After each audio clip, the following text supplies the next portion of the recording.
Hey, I'm Rob, And I'm Mike. and we're just two normal lads exploring the mysterious, the controversial, and the conspiratorial. Join us each week down the rabbit hole for our latest exciting discussions, ideas, and tinfoil banter. Tinfoil Banter, serious questions, questionable conclusions. Hello and welcome to episode 2 of Tinfoil Banter. Today we're going to be talking about the Great Pyramid of Giza. Now, I'm not an Egyptologist by any stretch of the imagination, but I do look into the Neolithic period, which, when Stonehenge was being built, the pyramids were being built. But again, not my area of expertise. There are lots of conspiracy theories around the pyramids, and we'll be exploring them today. Mike, one of the big questions I have is like, how old is the pyramids? And obviously, I think it's stated they're about 4,500 years old.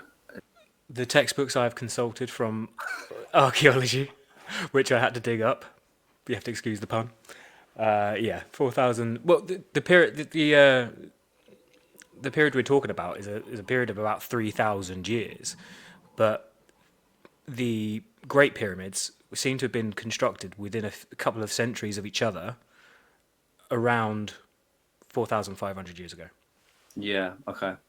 And obviously, there's a lot of really incredible facts about like the pyramids and the details around it. I think most importantly, like, how did they do it? Really, like that's the big question I think people have. Like, I've seen lots of information on how they might have like maneuvered stuff with pulleys and like massive ramps and stuff, but I think there's been like sort of some studies showing where they try to build those ramps and they'd be like bigger than the pyramid themselves. So like, what do you think? Yeah. How do you think they kind of did this incredible thing? Well, I suppose you have to break it down into two parts: is how you get the raw materials to the site, which I think has been established, but then how do you actually get them into position? What has been established in that regard at the moment? River channels, ancient river channels. BBC News did a article in 2024, and the geophysicists looked for ancient sort of river channels and canals, which they were man-made, and so they think it was brought up. The stones were brought up by barge, by ship. Because they think some of those stones might be like as big as 70 tons, I think. I read. And so surely, I don't know. I mean, I know maybe I don't understand how things float, but it seems like a very incredible thing to maneuver down the Nile, I guess. Yeah. I don't know. I don't know. I also read somewhere that they like smoothing out like sand gets smooth when it's wet. So Yeah. they like slid things that normally you wouldn't be able to, like, so almost like that on the Olympics when you got the guy and he's just moistening it up, and like loads of guys are just pulling the big old stone. If you look up the journal papyri, the Pyramid Journal papyri, they found papyrus of a ship's captain who basically logs what he was moving around, and it seems to be two main quarries. It takes 5 days to do a round trip, and they would separate one 5 days for one quarry and then go to the next quarry the other 5 days to give the quarry people time to actually take the stone out. Wow. So if you look that up, it's the look up Pyramid Journal papyri. So a lot of these stones came from like thousands of miles away as well, right? Or at least hundreds of miles away, is what I understood. Because you've got like different sorts of granite, rose granite, which I'll talk about a little bit in a while. But There's the sandstone blocks, and then there's the granite. Now I don't have any explanations for the granite because they're huge.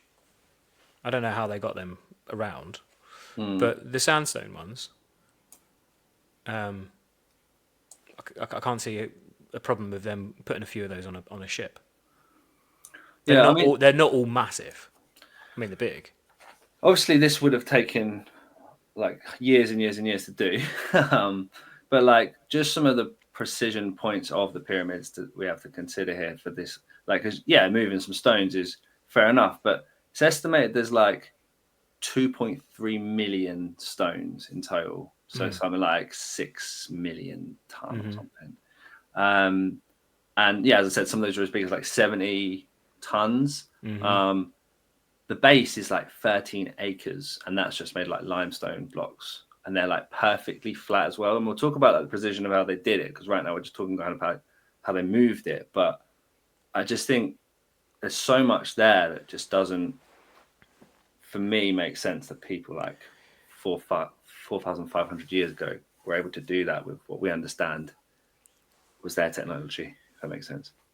They had technology, and I'm sure they had manpower as well. If you think about potentially the way their societies were set up, one of the reason for it being there, to common sort of theory, is that it was a burial chamber. But I also think it had economic reasons for existing as well, and a massive sort of trickle down economic pattern. If you have the state basically receiving lots in tax and the profits of a country going to the state, then you need to redistribute it. And what other better way to do it than a vanity project for your own death? You employ thousands of people, and the money does circulate around. Again, it ends up coming back in the form of taxes and foods and grains and things. But it's a way of keeping a population busy and paid and fed. Yeah, I was going to sort of ask you about like why, like it's we understand that like it wasn't necessarily slaves that built it. They were like craftsmen, very talented people. They were fed. They even left graffiti in the pyramid, like that's kind of like playful, like calling each other like names and stuff, which is kind of like suggests that they weren't, like oppressed. And I was just wondering what you thought their like reason for doing such a thing was, because it's like such a Egyptologists would say like it was just like a community thing.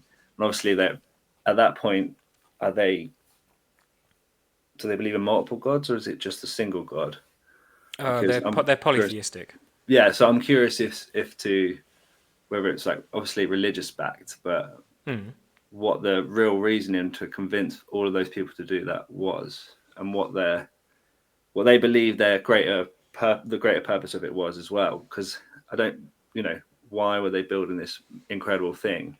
What was it used for? I mean, ultimately, they were probably doing it because they were told to do it. Yeah, and you mentioned it, burials, and obviously, really, we're talking about like the Great Pyramid, right? But like, there's lots of pyramids. But I think the Great Pyramid, I don't think they ever found like a tomb in it. It was just like there's a box in it, isn't it? That you could go, like it looks like you would sit in, but it's not. Yeah. It's not like a burial chamber. Whereas other pyramids, I think they maybe did find like mummies. They also never found any hieroglyphics in the Great Pyramid. No. I think they also turn up in the later pyramids as well. In Christian burials, depending on what kind of Christian you are, you go in with nothing. You go in maybe just with a shroud on you. So there is nothing to say that you were rich or you were poor. Yeah, but plus, isn't that not a big enough statement as it is building a big F-off pyramid? Yeah, I just wonder what they thought they were doing it for. Like, how would you convince all, let's say tens, hundreds of thousands of people to do that today? What could you possibly tell? Obviously, but life was very different back then, and it was all about community, and there was no real individuality, as it were. Like you were all kind of contributing to the greater good of like survival, right? But I mean, I wouldn't be thinking about maybe like a North Korea situation, but I'm sure if they put their mind to it, they could move mountains. Yeah, they could build one though. Like they could build it and hide nukes. Yeah. Yeah. I mean, there's obviously so much precision to it, though. I feel like it's got like there was a reason they were doing it in such a way. Like it points to true north, I believe, which is pretty incredible. It also, all the sides like point to like north, east, south, and west. And I believe the point of it would have originally pointed at the North Star if it was built when it was supposed to have been built, which is 4,500 years ago. Although obviously it would have been straight up, surely. It was pointing straight to the North Star specifically, though. Apparently, and there's also other like alignment of constellation throughout the build of the pyramid, which is really interesting as well. Yeah. Like, so these guys were like, it also is like, I think the height compared to the parameter of the base is like 2 times pi. So like pi, obviously they had mathematics, that's no doubt about that, but pi wasn't really established till much later. So like I just feel like if they had this much knowledge about maths and science and astrology, then there must have been a reason why they were putting all of these big rocks together and shaping them in such a specific way. I mean, if you're going to go to all that effort, you weren't going to just like plonk it down, were you? Surely you'd want to do it on some alignment. Yeah, I know. That's what I'm saying is, but what's Yeah. that purpose? Like, exactly. Why would you do it in the first place? It was like the tallest structure for like 4,000 years or something like that, which is pretty crazy. Like, I mean, conspiracies aside from the pyramids, like the pyramids is incredible. Like all of them they're incredible structures. And like last time we were talking about aliens, which you can't see and relate to. It's just like a concept, isn't it? Really, but the pyramid, you can actually go and see it. And I haven't had the opportunity to yet, but I do plan on going soon. And I think Travel club. the travel club will definitely take us there, I'm sure. But yeah, it's just a mind-blowing feat, no matter how they did it. I just personally am come from the perspective of what the story of how they did it and why they did it. It doesn't really answer enough questions for me. I just think it's such an incredible, and there's other incredible sites around the world as well that's similar, I guess. But the pyramids is like the go-to one to talk about. So, sorry, go on. Well, I think in the night sky, when you've got no light pollution, in the daytime, what do you see? You see the sun, and their god is Ra, the sun god. But then at night time, you're opened up to this bigger world that's above your head. Why would you not want to put them on the alignment of that? Yeah, I mean, apparently they used to call the pyramids Mer, which means place of ascension, right? So obviously you were talking about like it being like a burial place, but maybe not a burial place, but I think the idea was like where the soul transcends from like here to the Neverland, and that's a pretty incredible like idea in itself, and obviously very religious backed as well, which ties in with exactly what you were just saying about Ra as well. But when I come back to the design of it, I think something that really interests me is like this box on the inside that's like in the center, and it's surrounded by, I think it's rose granite, which like conducts electricity. And I like this idea of like it being used for either like sound or maybe to capture like elements like lightning or something like that. And it's almost like an intense meditation place, like you've all got all the like the tech bros getting those what are the tanks called Deprivation tanks. Maybe it was like a deprivation tank for like to just like, I don't know, either get high or transcend to like some different. Would you necessarily need it to have it hit by lightning though? No, it's just an idea, but like is there a reason that it's like that shaped? And I don't know, maybe it's grabbing like star waves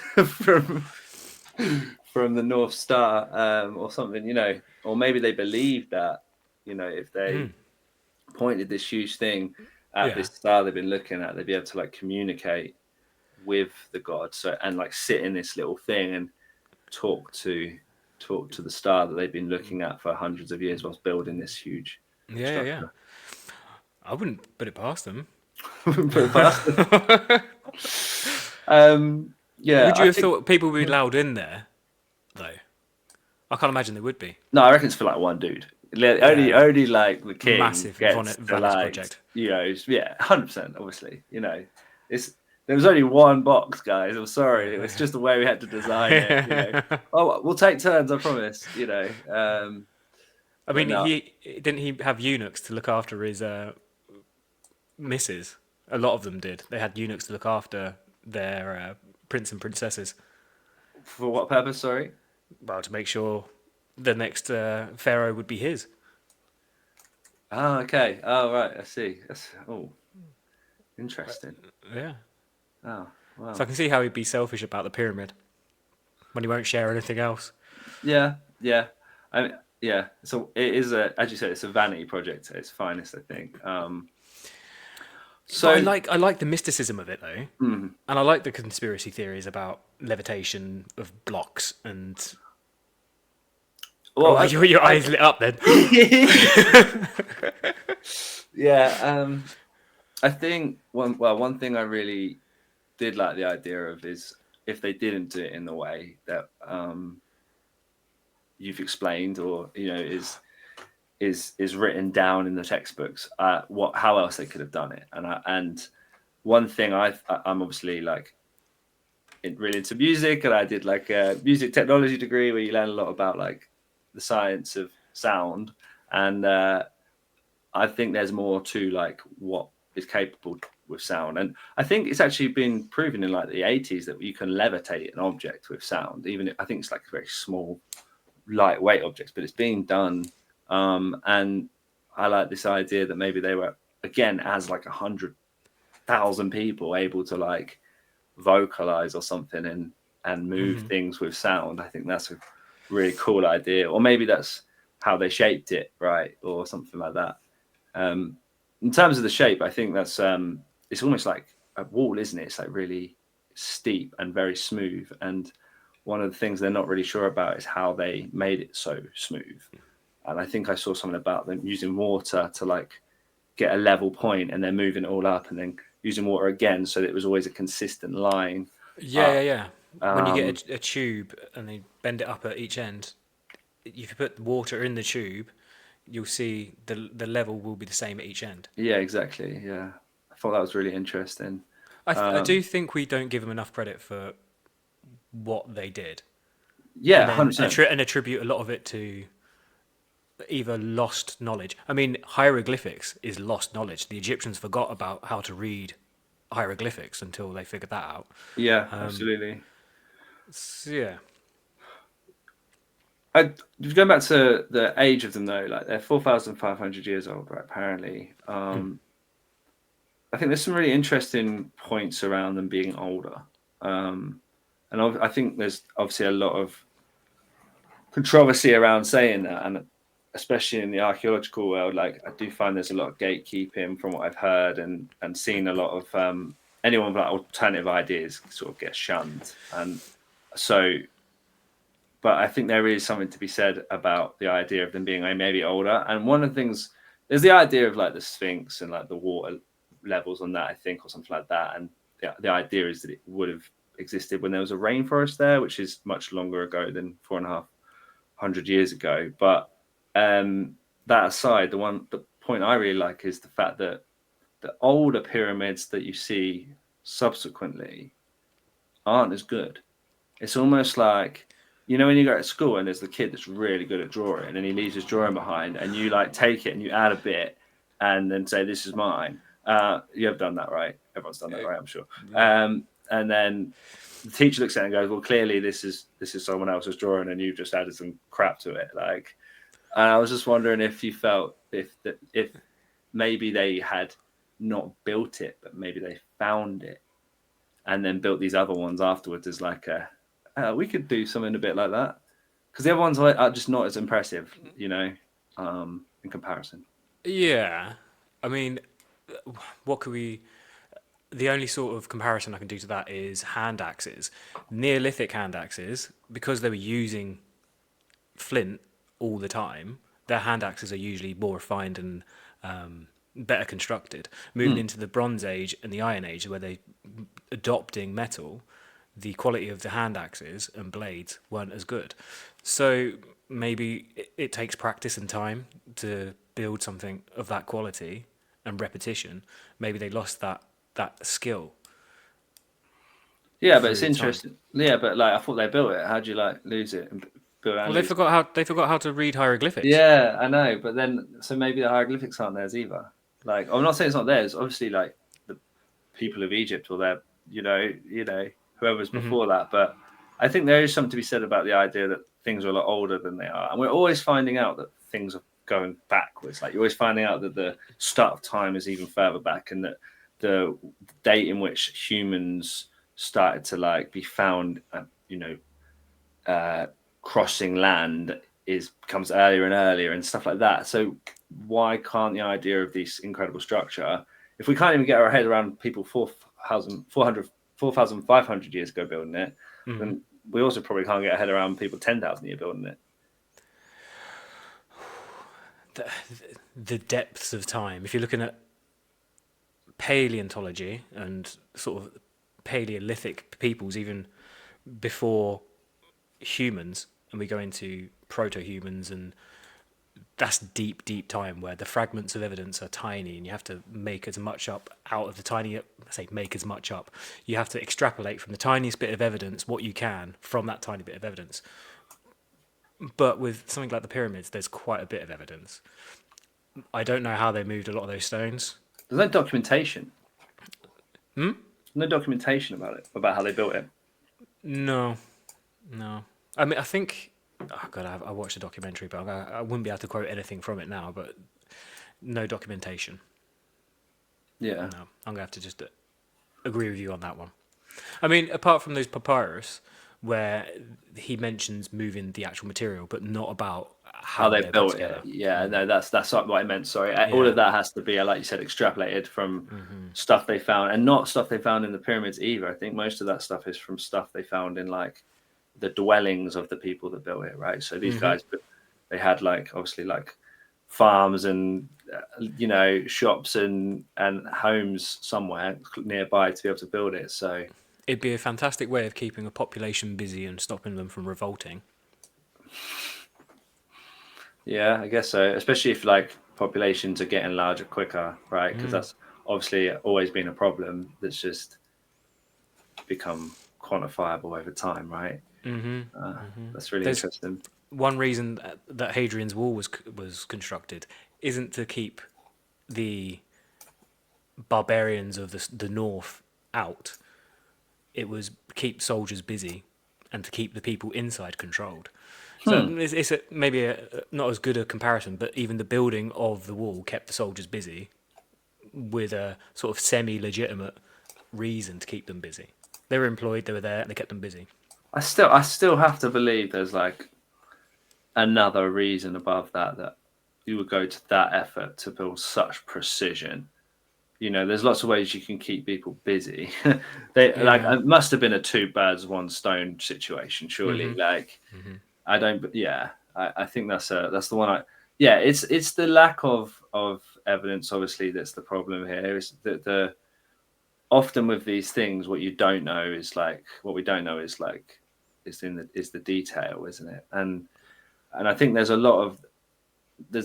in science as well, like in science in general, like there's a lot of, like, as I said, gatekeeping when it comes to like information, mainly because the person who found that other thing out doesn't want to be wrong, or they don't want to accept that maybe someone else is involved or something like that, or that there's more to the story, or maybe there is more to the story and they know there is, and that's detrimental to things like society or culture or their history and heritage, right?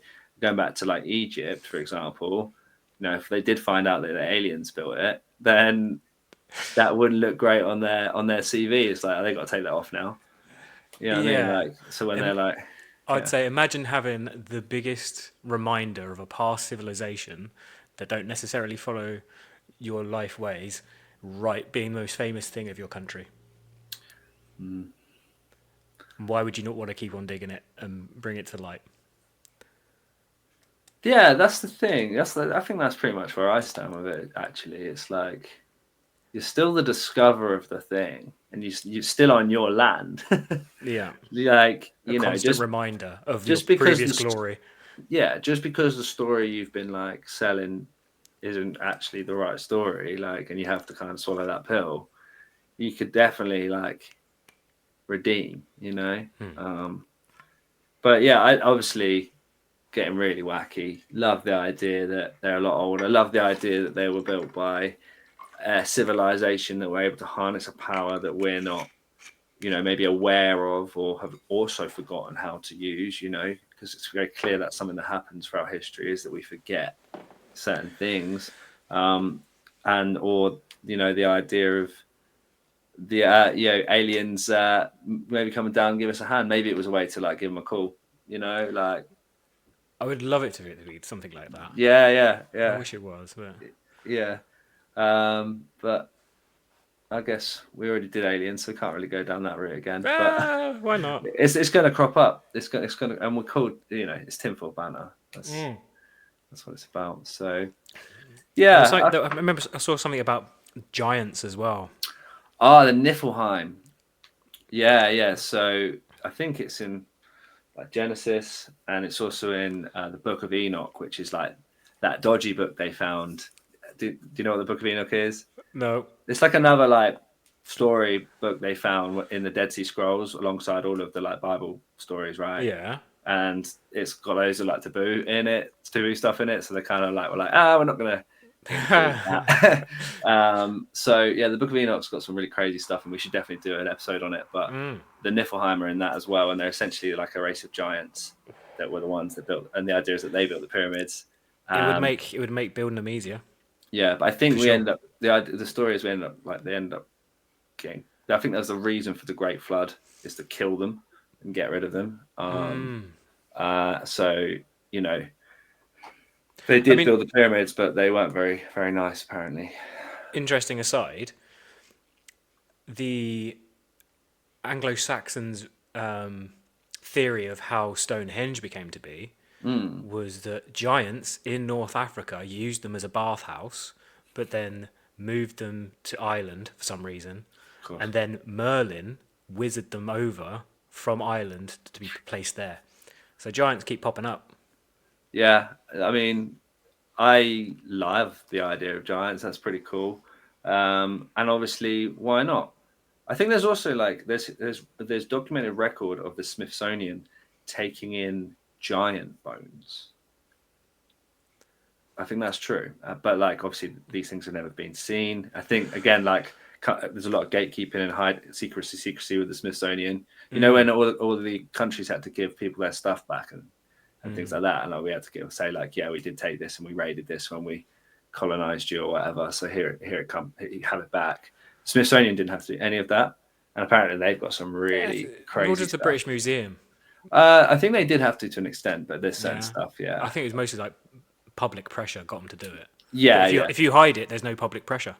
Well, I think I think there's genuinely a documented case of like giant bones being part of the things that they for a future episode.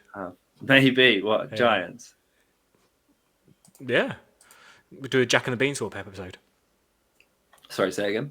We'll do a Jack and the Beanstalk episode. Yeah, okay, that's fun. All right, well, I feel like that's a nice little chat about pyramids. I think we'll definitely come back to pyramids again.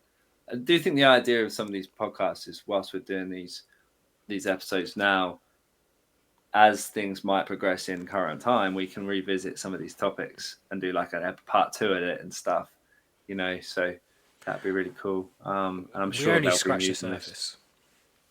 Well, there's so much to be said about it, of course, but like at the same time, it's like I want to keep this more like brief and light rather than like a deep dive, and encourage people to go read more about it. But I think the problem with that is there's not much around the alternative stuff because, as I said, that it's kind of like closed off. But also the story alone, the factual, written down, documented history of the pyramids right now is in itself very interesting. So like it's hard not to get like fascinated by it and find yourself falling down conspiratorial rabbit holes and these exciting ideas about giants and aliens and people floating stuff with sound. Like it's and there's nothing wrong with thinking about that stuff, even if you don't really believe in it, because it's just a fun idea. And who knows, it usually ends up being a thing that none of us could have imagined that is the thing that progresses science and archaeology and our understanding of history. So maybe we'll dive into more of that next time, Mike. But as always, cheers, mate. Have a good week, and I'll catch you next time. See you later. Thanks, everyone. Bye.